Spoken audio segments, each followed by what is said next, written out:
خدا لبخند رو در لب گذاشته که لبخند بزنید، زیبایی رو خلق بکنید. یه لبخند میتونه دنیای غم و اندوه از طرف مقابل در بیاره و پیامبر گفته تبسمک فی وجه اخیک صدقه.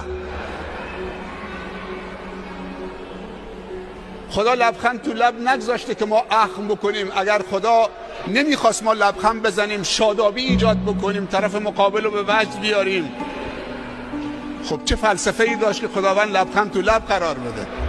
هر چیزی که بتونه طرف مقابل، مخاطبت، همسایت، خانوادت، همسرت، پدرت، مادرت، فرزندت، همکارت، دوستت، رفیقت، هم نوعت، هم کیشت رو شاد بکنه و شاداب بکنه و امیدوار بکنه و سرحال بکنه، به وجد در بیاره، اون کمتر از نماز نیست.